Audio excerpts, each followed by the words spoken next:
Tahun baru tuh emang selalu identik ya dengan harapan dan rencana yang segar. Gak terkecuali di kampus BINUS nih. Semangat untuk menyusun resolusi ini terlihat jelas dari antusiasme para BINUSian. Mereka dengan semangat nge-spill rencana dan harapan mereka untuk tahun 2025 loh. Resolusinya itu magang di tempat yang aku inginkan dengan posisi yang aku inginkan. Resolusi aku sebagai mahasiswi di BINUS tahun ini itu aku kepengen lebih committed sama matkul-matkul yang aku lagi pelajarin sekarang sih. Aku baru-baru ini tuh baru ngerasa aku beneran kepengen kerja di bidang-bidang mass communication. Jadi aku lebih mau committed and I wanna put my time and effort into production and stuff. So that's my resolution. Resolusi aku sebenarnya dibagi jadi beberapa hal. Ada tentang kesehatan, ada tentang pengembangan diri gitu, ada tentang pekerjaan dan pendidikan juga. Oke, resolusi aku di 2025 sebagai orang yang bekerja di balik layar di salah satu industri kreatif di Indonesia itu adalah menjadi orang yang andal, inovatif, dan adaptif. Untuk itu pasti aku mempersiapkan diri, terutama untuk mempercaya diri lagi, public speakingnya di lebih baik lagi, dan juga menurut aku BINUS tuh sudah membantu ya dengan memberikan beberapa perusahaan-perusahaan dan beberapa lowongan-lowongan yang lumayan banyak untuk aku. Jadi menurut aku BINUS sudah membantu, kontribusinya sudah banyak sih, sudah bagus gitu. Kayaknya langkah-langkah konkretnya itu aku mau mulai more communication sama dosen dan juga lebih planning kayak aku mau belajarnya apa aja sih sekarang, kayak apa yang aku mau fokusin dan karir aku tuh aku mau jalannya kemana gitu. Oke, kalau misalnya untuk langkah konkretnya mungkin aku kasih contoh satu kali ya dari sisi kesehatan. Aku mulai ikut kayak kelas-kelas olahraga gitu ya, kelas olahraga. Aku ikut gym gitu, ikut pilates dan lain sebagainya. Terus habis itu untuk pendidikan aku mulai dan pekerjaan aku mulai untuk menyusun schedule dari sekarang gitu. Terus habis itu untuk mengikuti course-course dan lain sebagainya. Itu sih paling.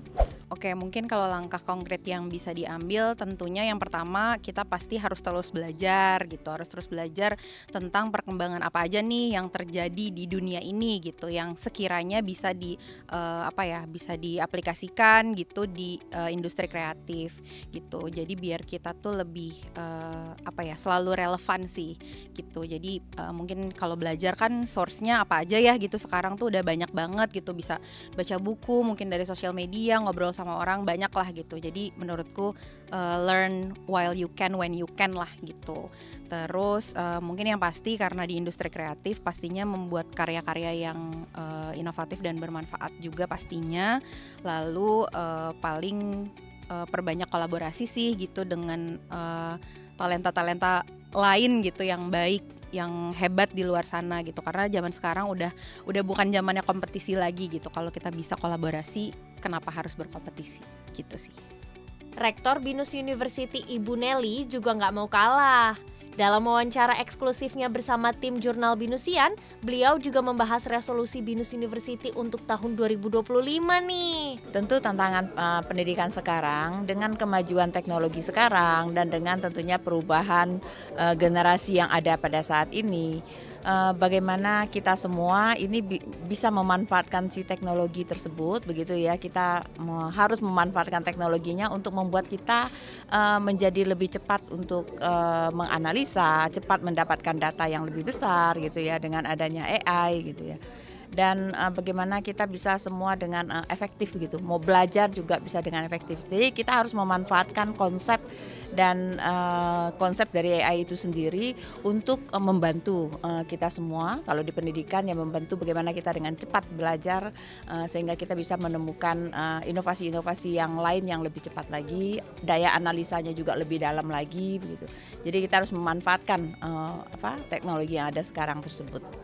Dan tentunya ini nanti akan menjadi tantangan otomatis karena ada etika di situ. Bagaimana kita menggunakan teknologi tersebut dengan bertanggung jawab, etikanya harus seperti apa, mengubah juga culture kita, itu menjadi tantangannya nanti buat kita. Tentu aja kemajuan teknologi membawa tantangan baru. Salah satunya etika dan tanggung jawab yang baik dalam penggunaan teknologi itu sendiri. Tapi perubahan ini harus dimulai dari mana ya? Tentu harus semuanya, karena ini perubahan yang harus diadapt oleh semua, baik tenaga pengajar maupun mahasiswa. Kepada tenaga pengajar juga harus disiapkan, harus ada konsep-konsep yang tentunya sesuai ya dengan knowledge-nya mereka masing-masing gitu. Bagaimana dengan kemampuan kondisi yang ada sekarang, teknologi ada sekarang, dan dengan konten dan pengalaman yang tentunya dosen miliki lebih gitu ya. Bagaimana itu semua bisa memberikan dan mempercepat memberikan dampak kepada mahasiswa. Lewat resolusi 2025 ini, warga BINUS berdedikasi untuk nyiptain lingkungan pendidikan yang relate dan cepet tanggap nih sama perubahan zaman. Tapi nggak cuman itu loh ya, BINUSian juga tetap memegang teguh nilai-nilai etika dan tanggung jawab ke depannya.